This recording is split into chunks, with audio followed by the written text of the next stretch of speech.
It is easy to think of a government agency as a business. Indeed, they certainly seem to function like a business. They provide goods, they have expenditures and revenues, and they have employees to fulfill the services they provide. A transit agency is no exception. It provides transportation, which is a goods. It has buses and rolling stocks that needs to be maintained. It has revenues generated from passenger fare. As such, some people judge public companies using the same metrics as private companies. It's profitability. If you hold similar views, you might be disheartened to hear that most transit agencies do not make a profit. Rather, they require regular government subsidies to cover all their expenditures. However, this is not always the case. While transit agencies in North America and Europe do not turn a profit, transit agencies in East Asia often create enough revenue to cover all their expenses. Today, let's take a small dive into the economics behind a transit agency and why some transit agencies can turn a profit while others struggle to break even. The primary source of revenue of any transit agency stems from passenger fares. Since the cost of operating a bus route will remain the same whether one person rides it or 50 people uses it, it creates a system that massively benefits the economics of scale. The more people use mass transits, the more cost-effective it is. And the main reason why most transit agencies don't come close to making a profit is because there is simply not enough demand for their services. Take the Los Angeles Transit Agency for example. Its fare revenue only cover up to 6% of the operating cost of its transit network. This is mainly caused by the extensive car dependency of the city. With their 10-lane highways, sprawling suburbs, and an almost non-existent downtown core, Los Angeles' urban geography discourages the use of transit, and therefore the transit agencies hardly makes any revenue. On the other hand of the spectrum, we have the city of London. Being a heavily urbanized and dense urban center, the London Underground is one of the busiest mass transit systems in the world. It provides service to millions of passengers every day and generates billions in revenue yearly. However, Los Angeles and London are two extreme edge cases. Most transit agencies fall somewhere in the middle. A fare box recovery ratio of around 50% is typical for most transit agencies. But what if there is some other way of generating revenue, a way that will allow transit agencies to become fully financially independent?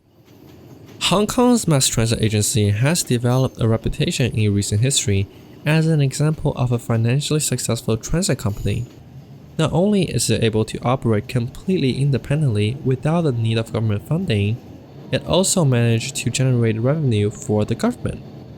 The secret of its success lies in land value recapturing. Since public infrastructure investment increases land value in previously underdeveloped areas, Hong Kong's mass transit rail would invest in real estates in areas with planned future transit expansions. The agency will construct malls, apartments, and amenities on the metro stations, essentially becoming a land development company. This way, the MTR would not be left to hold the bags of transit developments. It would also be able to reap some of the rewards. Today, MTR owns more than 14 shopping malls, and around 40% of its revenue comes from retail rent alone. Another example of a financially successful transit agency is Japan's rail operators. Unlike North America's Amtrak and Via Rail, these private rail operators provide exceptional service and are incredibly profitable. In similar spirits of their Hong Kong counterparts, Japanese rail companies are not just rail operators, they're also landlords. They own hotels, department stores, they invest in malls and apartment buildings. Since they have a financial incentive to develop the area around their station, they use transit-oriented development to its fullest. These financial incentives is also why Japanese rail companies provide exceptional frequencies on their transit lines. A big component of how people choose their transport mode is how convenient it is. Unlike Canada and the United States, the rail lines they operate on are owned by the passenger rail companies, thereby minimizing delays and maximizing levels of service. This kind of vertical integration in companies might seem anti-competitive, but its results are undeniable. Both the Japan Rail Network and the Hong Kong metro system are some of the most well-run transit networks in the world, partially thanks to their decision to invest in property development. All in all, East Asia's high fare box recovery rate is caused by land developments by transit agencies. The more property they develop, the more people use mass transit, the more revenue they generate, and the more property they develop. In essence, transit companies use land development and market forces to make transit a more attractive transportation option than driving.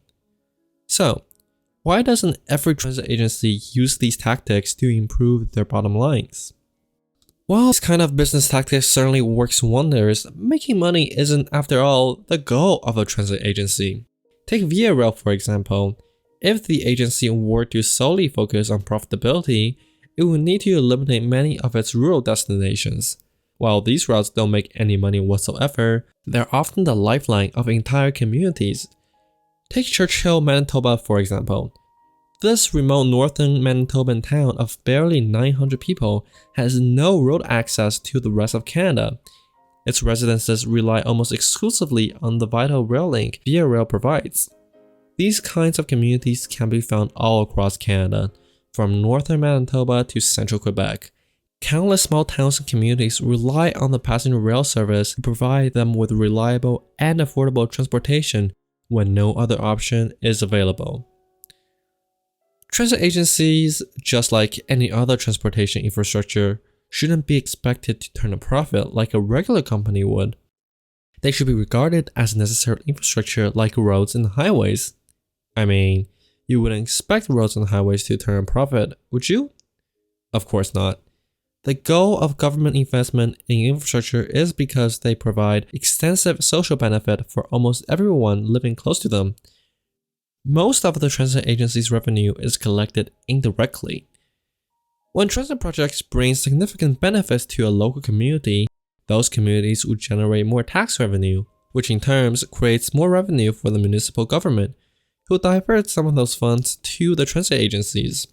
Whether it is through direct land value recapturing or through indirect taxation, transit agencies have strong incentives to provide the highest quality service they can.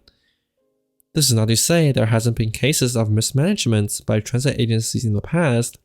However, investing in real estate certainly won't make transit companies immune to mismanagement. Instead of worrying about investments, revenue, and real estate, transit agencies should instead focusing on what they do best, providing the highest quality transit possible. Hey folks, thanks for watching yet another video. If you have enjoyed it, please consider to leave a like and subscribe. As always, this is the Transportation Channel, and I'll see you next time.